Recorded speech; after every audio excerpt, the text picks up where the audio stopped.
श्री स्वामी समर्थ श्री गुरुदेव दत्त मी वैष्णवी माझ्या चॅनलमध्ये आज खरंच तुमचे मनापासून स्वागत आहे। तुमचा आजचा दिवस खरंच शुभ जावो ही मी स्वामीचरणी प्रार्थना करते आणि व्हिडिओला सुरुवात करते। आजच्या व्हिडिओमध्ये आपण पाहणार आहोत की स्वामी समर्थांचे 11 गुरुवार कसे करायचे, कोणी करायचे, नियम काय आहेत, अटी काय आहेत, पूजा मांडणी कशी करायची, म्हणजे स्वामी समर्थांचे 11 गुरुवारची संपूर्ण माहिती एका व्हिडिओमध्ये असणार आहे। व्हिडिओ शेवटपर्यंत पहा, आवडला तर लाईक शेअर सबस्क्राईब नक्की करा। चला तर मग व्हिडिओला सुरुवात करूया। तर सगळ्यात पहिली गोष्ट तुम्हाला करायची आहे ती म्हणजे कोणत्याही गुरुवारपासून तुम्ही 11 गुरुवार करू शकता। येणाऱ्या गुरुवारपासून सुद्धा तुम्ही 11 गुरुवार करायला सुरुवात करू शकता। त्याचबरोबर लक्षात ठेवायचं आहे की पहिला गुरुवार ज्यावेळेस तुम्ही करणार त्याच्या आदल्या दिवशी तुम्हाला स्वामी केंद्रामध्ये जायचं आहे। स्वामी केंद्रामध्ये गेल्यानंतर तुम्हाला नारळ खडीसाखर घेऊन जायची आहे। नारळ आणि खडीसाखर स्वामींच्या समोर ठेवल्यानंतर तुमची जी इच्छा आहे म्हणजे 11 गुरुवार तुम्ही का करत आहे ते स्वामींना सांगायचं आहे। समोरासमोर कधी स्वामींना मुजरा करायचा नाही, उजव्या साईडला किंवा डाव्या साईडला जाऊन तुम्हाला मुजरा करायचा आहे। त्या ठिकाणी जाऊन त्या ठिकाणी बसून तुम्हाला तुमची इच्छा सांगायची आहे। हे पहिलं काम, ही पहिली गोष्ट तुम्हाला करायची आहे, म्हणजे स्वामी केंद्रामध्ये नक्की जायचं आहे। ते झाल्यानंतर तुम्ही दुसऱ्या दिवसापासून गुरुवार करायला सुरुवात करू शकता। गुरुवार करत असताना लक्षात ठेवायचं घरातल्या कोणत्याही स्त्री असेल, पुरुष असेल, मुलगी असेल, मुलगा असेल, कोणीही 11 गुरुवार करू शकता। वयाची अट नाही आहे, म्हणजे असं कोणीच नाही की ज्याला गुरुवार करता येणार नाही, म्हणजे पुरुष असेल किंवा स्त्री असेल, फक्त स्त्रीनं गुरुवार करावा असं नाही, तुम्ही पुरुष असतील पुरुषांना केलं तरी चालेल। तर पहिला गुरुवार असेल तर तुम्हाला लक्षात ठेवायचं आहे की आपल्या देवघराच्या साईडला तुम्ही पूजा मांडणी करू शकता किंवा आपल्या हॉलमध्ये सुद्धा तुम्ही पूजा मांडणी पूर्व दिशेला करू शकता।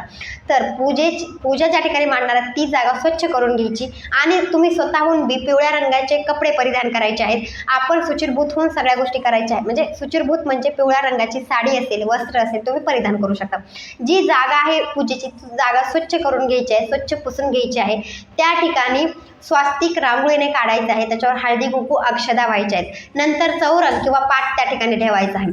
पाट किंवा चौरंग ठेवल्यानंतर पिवळ्या रंगाचे वस्त्र, त्या चौरंगावर पिवळ्या रंगाचं वस्त्र टाकायचं आहे। आपल्या सगळ्यांना माहिती असावं की आपण स्वामी समर्थांचे गुरुवार करत आहात, त्यामुळे तुम्हाला पिवळ्या रंगाच्या जेवढ्या वस्तू त्या दिवशी करणं होतील तेवढ्या गोष्टी करायच्या। तर चौरंगावर पिवळ्या रंगाचं वस्त्र टाकायचं आहे। तुमच्या घरामध्ये फोटो असेल, स्वामींची मूर्ती असेल तर फोटो असेल, दोन्हीपैकी एक गोष्ट त्या ठिकाणी ठेवू शकता। मूर्ती असेल तर पंचामृताने पाण्याने अभिषेक करून तुम्हाला चौरंगावर ठेवण्याच्या आधी चौरंगावर अक्षता ठेवायच्या आणि नंतर मूर्ती ठेवायची। जर फोटो असेल, फोटो स्वच्छ करायचा, स्वच्छ झाल्यानंतर आणि आधी जी जागा आहे मध्यभागी तुम्हाला अक्षता ठेवायच्या, नंतर फोटो ठेवायचा। अशा रीतीने तुम्हाला स्वामींची स्थापना करायची, म्हणजे स्वामींच्या फोटोची किंवा मूर्तीची स्थापना करायची आहे। ते झाल्यानंतर एखादं पिवळ्या रंगाचं फूल किंवा फुलांचा हार तुम्ही मूर्तीला किंवा फोटोला घालू शकता। ते झाल्यानंतर गणपतीची सुद्धा स्थापना आपल्याला पूजेमध्ये करायची। 2 विड्याचे पानं घ्यायचे, ते चौरंगावर ठेवायचे आणि मूर्ती म्हणजे आपल्या देवघरामध्ये जी गणपतीची मूर्ती आहे ती गणपतीची मूर्ती तुम्हाला घ्यायची आहे आणि तिच्यावर अभिषेक करायचा। अभिषेक करून ती मूर्ती स्वच्छ पुसायची आणि ज्या ठिकाणी विड्याचे 2 पान आहेत त्याच्यावर अक्षता ठेवायच्या, नंतर मूर्ती ठेवायची। नंतर चंदन ते लावायचं, एक लाल कलरचं फूल अर्पण करायचं आणि एक खोबऱ्याची वाटी घ्यायची। खोबऱ्याची वाटी म्हणजे गणपतीच्या समोर ठेवायची, त्याच्यावर तुम्हाला गूळ ठेवायचा आहे, म्हणजे तो प्रसाद झाला गणपती बाप्पाचा। तर अशा रीतीने करायचं आहे। जर गूळ नसेल तर साखर ठेवला तरी चालेल। अशा रीतीने गणपतीची स्थापना करायची। त्याचबरोबर एक नारळ घ्यायचं, ते नारळ सुद्धा तुम्हाला चौरंगावर ठेवायचं आहे, म्हणजे ते नारळ तुम्हाला 11 गुरुवार होईपर्यंत ठेवायचं आहे। 11 गुरुवार होईपर्यंत नारळ त्या ठिकाणी ठेवायचं आहे। खराब झालं म्हणजे शेवटच्या गुरुवारी खराब झालं किंवा चांगलं राहिलं त्याच्यापेक्षा महत्त्वाची गोष्ट पहिल्या गुरुवारी तुम्हाला एक नारळ नक्की ठेवायचं आहे। नारळ तुम्हाला पूजेमध्ये नक्की ठेवायचं आहे, पण तेच नारळ तुम्हाला 11 गुरुवार त्याचा वापर करायचा आहे। पूजा सुरू करण्याआधी अग्निदेवतेची पूजा करायची, म्हणजे दिवा त्या ठिकाणी लावायचा आहे। तुम्हाला सांगायचं राहिलं, पूजा मांडणीच्या आधीच तुम्हाला दिवा हा लावला पाहिजे, म्हणजे दिवा आधी लावायचा आहे, नंतर पूजेला सुरुवात करायची आहे। तर ते झाल्यानंतर नारळ ठेवायचं आहे, नारळावर पण एक फूल ठेवायचं आहे। आपलं जे स्वामी चरित्र सारामृत आहे ते सुद्धा त्या ठिकाणी पूजेमध्ये म्हणजे चौरंगावर ठेवायचं आहे।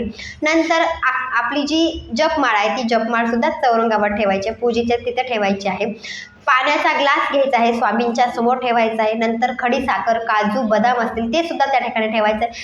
आणि तुम्हाला माहिती असावं की 11 गुरुवार होईपर्यंत तुम्हाला प्रत्येक गुरुवारी एखादं फळ आपल्याला पूजेचं तिथं ठेवायचं. केळी असेल, कोणतंही फळ असेल ते फळ तुम्हाला त्या ठिकाणी ठेवायचं आहे. त्याचबरोबर तुमच्या घरामध्ये श्रीयंत्र असेल, श्रीयंत्र तुम्ही पूजेच्या तिथं ठेवू शकता. गजलक्ष्मी असेल, गजलक्ष्मी दोन्ही साईडला ठेवू शकता. धूप दीप त्या ठिकाणी लावायचं आहे. ते झाल्यानंतर आपल्या सगळ्यांना माहिती आहे की रांगोळी ही काढलीच जाते. सगळ्या म्हणजे चारी बाजूला रांगोळी काढून घ्यायची आहे. त्यानंतर चारी बाजूला आंब्याचे डहाळे जर असतील तर ते आंब्याचे डहाळे चारी कोपऱ्यामध्ये तुम्हाला ठेवायचे आहेत पूजेच्या तिथं. अशा रीतीने पूजा मांडणी करायची आहे. ते झाल्यानंतर सगळ्यात महत्त्वाची गोष्ट येते ती म्हणजे सेवा कोणकोणती करायची. तर सेवा करत असताना सगळ्यात महत्त्वाची गोष्ट ती म्हणजे स्वामी चरित्र सारामृत या ग्रंथाचं एक पारायण तुम्हाला त्या दिवशी करावं लागतं. म्हणजे 1 अध्याय ते 21 अध्याय तुम्हाला वाचावे लागतात. एका बैठकीमध्ये वाचायचे असतात. तर तुम्हाला समजलं असेल स्वामी चरित्र सारामृताचं पारायण 1 अध्याय ते 21 अध्याय म्हणजे संपूर्ण तुम्हाला पारायण करायचं असतं. त्यानंतर तारक मंत्र सुद्धा तुम्हाला एक वेळा पहिल्या गुरुवारी 1 वेळा म्हणलात तर तुम्हाला 11 गुरुवार होईपर्यंत 1 वेळा म्हणायचा आहे. 7 वेळा म्हणलात 7 वेळा म्हणायचं आहे. 11 वेळा म्हणलात 11 वेळा म्हणायचं आहे. 11 गुरुवार होईपर्यंत ज्या रीतीने तुम्ही पहिल्या दिवशी सेवा केली आहे त्याच पद्धतीने तुम्हाला 11 गुरुवार होईपर्यंत सेवा करायची आहे. त्यानंतर 11 माळी जप सुद्धा करायचा आहे. 11 माळी जप श्री स्वामी समर्थ या मंत्राचा जप तुम्हाला 11 माळी करायचा आहे. ही सेवा तुम्हाला 11 गुरुवार अशा रीतीने करायची आहे. म्हणजे तुम्हाला फक्त मी सेवा सांगितली आहे. नंतर आपल्याला आरती करायची आहे. आरती झाल्यानंतर सगळ्यात महत्त्वाची गोष्ट घरामध्ये जे बनवलेलं आहे ते बनवलेलं तुम्ही स्वामींना दाखवू शकता. सकाळी दूध जर केलं असेल ते दूध सुद्धा तुम्हाला स्वामींना दाखवायचं आहे. आणि उद्यापन कसं करायचं ते तर मी तुम्हाला सांगणार आहे. पण तुम्हाला समजलं आहे पूजा मांडणी कशी करायची आणि काही अडचण आली कमेंटमध्ये नक्की सांगा, त्याचं उत्तर नक्की भेटेल. त्यानंतर नियम आणि अटी आता मी तुम्हाला सांगते. तर सगळ्यात महत्त्वाची गोष्ट पहिल्या गुरुवारी संकल्प करायचा. तर आता आपण पाहूया नियम आणि अटी. आपल्या सगळ्यांना पूजा मांडणी कशी करायची ह्या गोष्टी समजल्या असतील. काही मदत पाहिजे असेल किंवा काही मदत जर तुम्हाला लागली तर कमेंटमध्ये नक्की सांगा. कोणती अडचण जर पूजा मांडणीच्या वेळेस आली कमेंट करा, म्हणजे त्याचं उत्तर मी तुम्हाला लगेच देईन. तर आता नियम आणि अटी बघत असताना लक्षात ठेवायचं आहे की पहिलं काम करायचं आहे पहिल्या गुरुवारी तुम्हाला संकल्प करायचा आहे. तुम्ही स्वामींच्या केंद्रात जाऊन तर संकल्प केलाच आहे, पण पहिल्या गुरुवारी आपल्या घरामध्ये ज्यावेळेस पूजा मांडणी झाली त्याच्यानंतर पण संकल्प करायचा. संकल्प कसा करायचा तर हातामध्ये अक्षदा घ्यायच्या, फूल घ्यायचं आणि 1 चमचा पाणी अक्षदावर फुलावर सोडायचं आणि तुमची इच्छा का बरं तुम्ही 11 गुरुवार करत आहात ते तुम्हाला सांगायचं आहे. आणि एखादं प्लेट घ्यायचं आणि त्याच्यामध्ये ते पाणी म्हणजे ते जे आहे ते सोडून द्यायचं. म्हणजे अशा रीतीने संकल्प करायचा. संकल्प तुम्हाला पहिल्या गुरुवारीच करायचा आहे. लक्षात ठेवा, पहिल्या गुरुवारीच संकल्प करायचा. सगळ्या गुरुवारी संकल्प करायची गरज नाही, फक्त पहिल्या गुरुवारी संकल्प करायचा. ते झाल्यानंतर सगळ्यात महत्त्वाची गोष्ट स्वामी चरित्र सारामृत या ग्रंथाचं पारायण करायला सुरुवात करायची. तर स्वामी चरित्र सारामृत वाचायच्या आधी तुम्हाला स्वामी स्थवन म्हणायचं असतं. सगळ्यांना माहिती आहे नित्यसेवेमध्ये स्वामी स्थवन आहे. स्वामी स्थवन आपल्याला कोणतीही सेवा करण्याच्या आधी म्हणावं लागतं. तर स्वामी स्थवन 1 वेळा म्हणायचं, 1 माळ स्वामींचा जप करायचा आणि स्वामी चरित्र सारामृत वाचायला सुरुवात करायची. तर स्वामी चरित्र सारामृत वाचत असताना 1 अध्यायापासून 21 अध्याय एका बैठकीमध्येच करायचे. वाचन करत असताना उठायचं नाहीये, कोणाला बोलायचं नाहीये, नियमामध्ये असं आहे. तर ते झाल्यानंतर तुम्हाला तारक मंत्र 1 वेळा म्हणलात तर 1 वेळाच म्हणायचं आहे. 7 वेळा म्हणलात 7 वेळाच म्हणायचं आहे. 11 वेळा म्हणलात तर 11 वेळाच म्हणायचं आहे. पहिल्या गुरुवारी ज्या पद्धतीने तुम्ही सेवा केली आहे त्या पद्धतीनेच तुम्हाला सेवा करायची.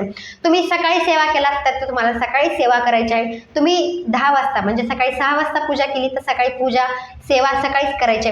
तुम्ही 10 वाजता पूजा मांडणी करून सेवा करत असाल तर तुम्हाला 10 वाजताच करायचे. म्हणजे एका वेळेमध्येच तुम्हाला ह्या गोष्टी करायच्या आहेत. त्यानंतर तुम्हाला 11 गुरुवार होईपर्यंत दुसऱ्याच्या घरचं खायचं नाहीये. त्याचबरोबर तुम्ही माहेरी गेलात तर फक्त गुरुवार धरायचा, उपवास धरू शकता. पूजा मांडणी त्यांच्या घरी करायची नाहीये. आणि तुम्ही दुसरीकडे राहता, तुमचं सासर दुसरीकडे, तुम्ही तुमच्या सासरी गेलात तर त्या ठिकाणी तुम्हाला पूजा मांडणी करता येणार आहे. पण आपल्यासोबत ते नारळ असणं गरजेचं आहे. म्हणून मी सांगत आहे तुम्हाला ज्या ठिकाणी तुम्ही पहिल्या दिवशी पूजा केली आहे त्याच ठिकाणी 11 गुरुवार तुम्ही पूजा करायची आहे, पण दुसऱ्याच्या घरचं खायचं टाळायचं आहे. त्यानंतर सगळ्यात महत्त्वाची गोष्ट येते मासिक धर्म. मासिक धर्म असेल तर तुम्ही उपवास धरायचा. एक लक्षात ठेवा, मासिक धर्म असेल तर उपवास म्हणजे गुरुवार आपल्याला पकडायचा आहे. त्यानंतर सुतक आलं तर तुम्हाला गुरुवार धरायचा आहे. म्हणजे जी आपल्या घरामध्ये आपण जे बनवलं आहे, शाबू असेल तो खाता येणार आहे, फळं खाता येणार आहेत, पाणी पिता येणार आहे, पण संध्याकाळी गुरुवार सोडायचा प्रयत्न करायचा. म्हणजे दिवसभर सेवा करायच्या. तुम्ही दुपारी सोडलात तरी चालेल. म्हणजे आपण सोडतात, आता उपवास सोडतात म्हणजे चपाती, भाजी, भात, वरण तुम्ही बनवू शकता.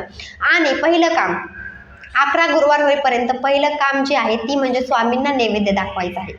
जे तुम्ही घरामध्ये बनवलेलं आहे ते नैवेद्य स्वामींना दाखवायचं आहे. 11 गुरुवार ही गोष्ट लक्षात ठेवायची आहे. त्याचबरोबर ब्रह्मचर्याचं पालन तुम्हाला 11 गुरुवार होईपर्यंत करायचं आहे. त्यानंतर सगळ्यात महत्त्वाची गोष्ट येते ती म्हणजे तुम्हाला वाचता येत नसेल पण 11 गुरुवार करायची इच्छा असेल तर तुमच्या घरातल्या कोणाकडून तरी वाचून घेऊ शकता, सेवा करून घेऊ शकता. जर कोणीच वाचायला सुरुवात म्हणजे स्वामीचरित्र वाचून देत नसेल किंवा तारक मंत्र म्हणत नसेल तर तुम्ही फोनवर लावून स्वामींच्या समोर बसून ऐकू शकता किंवा अशा रीतीने तुम्ही सेवा केली तरी चालेल. आणि तुम्हाला जप जर माळेवर करता येत नसेल तर तुम्ही हात जोडून स्वामींचा जप करू शकता. श्री स्वामी समर्थ, श्री स्वामी समर्थ अशा रीतीने तुम्हाला जप करता येणार. आणि आपल्या सगळ्यांना माहिती तारक मंत्र काय आहे. निशंक होई रे मना, निर्भय होई रे मना, प्रचंड स्वामी बळ पाठीशी नित्य आहे रे मना, अतर्क्य अवधूत हे स्मरणगामी, अशक्य ही शक्य करतील स्वामी. आणि स्वामी चरित्र वाचत असताना जरा सावकाश शब्द फुटावे म्हणजे शब्द चुकू नये यासाठी सांगत आहे. आणि तुम्हाला सवय लागल्यानंतर तुम्हाला 11 गुरुवार होईपर्यंत कोणतीच अडचण येणार नाही. आणि स्वामींना प्रार्थना करायची की 11 गुरुवार होईपर्यंत कोणतीच अडचण येऊ देऊ नका. मासिक धर्म आल्यानंतर तर आपल्याला पूजा करता येणार नाही, पण तुम्ही उपवास धरतात. आपल्या सगळ्यांना माहिती आहे मासिक धर्म आल्यानंतर सुद्धा आपण उपवास करतो, पण ते 11 गुरुवारमध्ये ॲड करायचं नाही. ज्यावेळेस तुम्ही पूजा मांडणी सेवा करतो तेच गुरुवार तुम्हाला ॲड करता येणार आहेत. एकादशी आली, लक्षात ठेवा, एकादशी आली, चतुर्थी आली गुरुवारी किंवा प्रदोष आला किंवा कोणताही एखाद्या वेळेस कोणतंही काही आलं तर तो दिवस आपल्याला 11 गुरुवारमध्ये ॲड करता येणार नाही. लक्षात ठेवा, चतुर्थी आली, एकादशी आली, काही आलं तर तुम्हाला ते ॲड आपल्या 11 गुरुवारमध्ये करता येणार नाही. तुम्हाला आता गुरुवार आल्यानंतर त्या दिवशी काहीच नाही असं पाहिजे. आणि चतुर्थी आली, एकादशी आली, पूजा मांडणी करायची का नाही तर पूजा मांडणी करायची गरज नाही आहे. तुम्हाला फक्त उपवास धरायची गरज आहे. अशा रीतीने तुम्हाला 11 गुरुवार करायचे. शेवटचा दिवस उद्यापन 11व्या दिवशी तुम्हाला करता येणार आहे. 11व्या दिवशी उद्यापन करत असताना जसं तुम्ही सकाळी पूजा मांडणी केलात, सेवा केलात, त्यानंतर तुम्हाला उद्यापनच्या दिवशी घरामध्ये काहीतरी गोडधोड म्हणजे तुम्हाला जसं जमेल चपाती, भाजी, पुरणपोळी किंवा खिचडी बनवा किंवा तुम्ही गोड खीर बनवा, काहीही बनवा. सुवासिनी बोलवा किंवा तुम्ही 11 मुलं बोलवा, मुली बोलवा, तुम्हाला जे जमतील ते बोलवा किंवा एखादं लग्न झालेलं जोडपं म्हणजे नवरा बायको बोलवा. अशा रीतीने बोलवा. त्यांना स्वामीचरित्र हे ग्रंथ वाटप करा. ते जे आले त्यांचे पाय स्वच्छ धुवा, त्यांच्या पायाला हळदी कुंकू लावा, त्यांची पूजा करा. नंतर एक स्वामीचरित्राचा ग्रंथ आणि एक फळ म्हणजे केळी द्यायचं आहे. आणि पूजा मांडणी दुसऱ्या दिवशी तुम्ही काढू शकता. लक्षात ठेवायचे, पूजा मांडणी लगेच काढायची नाही, दुसऱ्या दिवशी काढायची आहे म्हणजे शुक्रवारी काढायची आहे. तुम्ही 11 गुरुवार होईपर्यंत पण असंच करायचं, दुसऱ्या दिवशी पूजा काढायची आहे. आणि आवर्जून मी सांगत आहे की सकाळीच पूजा करा, दिवसभर पूजा राहते. तर ते झाल्यानंतर उद्यापनच्या दिवशी खूप जणांना अडचण असते, मला ऑफिस आहे किंवा तुम्हाला बाहेर जायचं असेल किंवा काहीतरी अडचण त्या दिवशी उद्यापनच्या दिवशी असेल तर सगळ्यात महत्त्वाची गोष्ट तुम्ही स्वामी केंद्रामध्ये काही जमेल ते गोष्ट घेऊन जायची.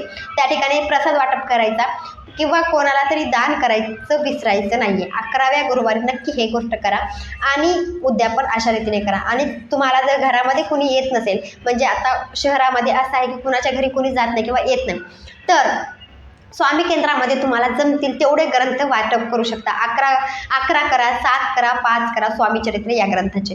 अशा रीतीने तुम्हाला उद्यापन करायचं आहे. लक्षात ठेवा. काही आणखी प्रश्न असतील तर प्रश्न नक्की विचारा. आणि पूजेचं लक्षात ठेवा. आता पूजेचं काय करायचं, जी पूजा मांडली आहे त्याचं काय करायचं. स्वामींचा फोटो स्वामींच्या फोटोच्या जागेवर ठेवायचा, मूर्ती असेल मूर्तीच्या जागेवर ठेवायची, गणपतीची जी मूर्ती आहे ती आपल्या देवघरामध्ये ठेवायची, विड्याचे पानं जी आहेत ती निर्माल्यामध्ये टाकून द्यायचे, नंतर आंब्याचे जे नारळ आपण पूजेच्या तिथे ठेवलेलं आहे ते पूजेचं नारळ जे आहे ती शेवटच्या गुरुवारी तुम्हाला गोड नैवेद्य करायचा, गोड खीर करायची आहे, स्वामींना दाखवायची आहे आणि स्वतः घरच्यांनी सगळ्यांनी मिळून ती खायची आहे.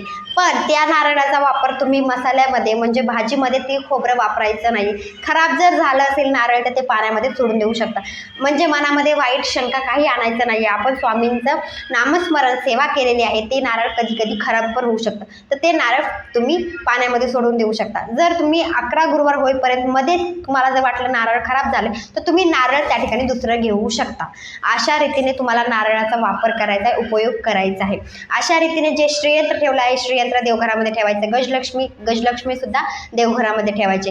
आणि खूप जणांचं आपण पाहतो की गणपतीची जी मूर्ती आपण ठेवली आहे त्या ठिकाणी सुपारी ठेवली जाते, ती सुद्धा तुम्ही सुपारी तशाच नंतर तुम्हाला जर गुरुवार करायचे त्याचा वापर करू शकता किंवा तुम्ही पाण्यामध्ये सोडून देऊ शकता. अशा रीतीने पूजेच्या साहित्याचं पूजाची जी मांडणी केली आहे त्या साहित्याचा असा वापर म्हणजे अशा गोष्टी त्याच्या करायच्या आहेत. आणि सेवा तुम्हाला एका बैठकीमध्ये एका वेळेमध्येच करायची आहे, कळकळून सांगत आहे.